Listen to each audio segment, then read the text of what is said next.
I just finished filming this video and this video is absolutely chaotic. I have not watched the clips back yet, but from what I can tell, as I was in the moment filming this, there are a lot of people going in and out, a lot of faces I need to blur, a lot of voices I need to like silence. So this is mostly going to be a voiceover video, and the moment I finished my makeup look, they all just left me alone, which is pretty ironic, but I hope you enjoy this video.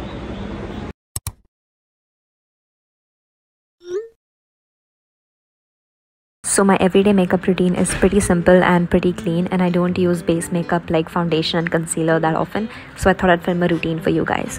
Just because I don't apply base makeup doesn't mean I can apply the makeup directly to my face, because that is pretty harmful. So my alternatives for base makeup are just a good moisturizer and a good sunscreen. You don't really need designer or sort of the best products out there in the market. All you need is a good sunscreen and a moisturizer that fits your skin type and your face, and make sure you use all of it, like every last drop, because sometimes the container contains a lot more than you think it does. I've used this little sunscreen bottle twice a day for 2 months straight, and this still has product going in it, so make sure you're not a victim to overconsumption and actually use every single drop in every one of your product bottles. After this, I'm gonna pull out my extremely baddie Barbie pink makeup case, and the first thing I'm gonna apply is blush. If you're looking for a blush to invest in, I highly recommend Rare Beauty, because the blush is so pigmented and so lightweight. It actually comes in really good quantity, and these are one of my favorite liquid blushes I have ever used.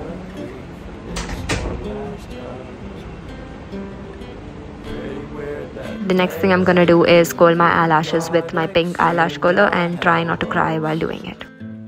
Now I am going to use my Maybelline Great Lash Clear Mascara. I find this way better to use than normal mascara, because one, it gives you a very clean and natural look, and second, it's way easier to take off than regular mascara. You can even use water and cleanser and this comes off just as easily. Also a reminder to touch up your lower lashes. It's not really that important to do, but if you want a synchronized look, it will help you achieve that.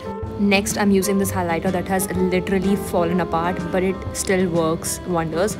So I'm going to use my beauty blender and dab it and apply it like a blush, just so it is more evenly spread across my entire face, and this just gives a better look than applying it with your fingers. Another thing I wanted to address is that I've seen a lot of people on the internet talk about blush blindness, but not enough people talk about highlighter blindness, which is a very real thing, because no matter how much highlighter I put on my face, it just doesn't seem enough and it just looks pretty. So I feel like there's no such thing as too much highlighter. Aside from liquid blushes, another one of my favorite makeup products is this Too Faced Brown Mascara. I'm applying it over my clear mascara because, again, it's way easier to take off when I apply it over the clear mascara, and it just gives a more lifted look. Now we come to the most important part of the makeup application process, the lip combo. You will never catch me leaving my house without something on my lips, because lip combo is my favorite part of the makeup application process. Right now I am applying my lip liner from Anastasia Beverly Hills in the shade Raisin, and this is a glass tint balm in the shade Black Oinks, I believe, from the brand DM Beauty. I usually go with purplish muted red shades because I believe that suits my skin tone and face better, but you should definitely find one lip product that suits your face in almost every season and just stick to that. Next, for funsies, I'm just gonna lather on a Rare Beauty lip oil in the shade Delight. This is not really necessary, but I like putting this because it adds an extra gloss to my lips and it smells really good, so that's an added benefit.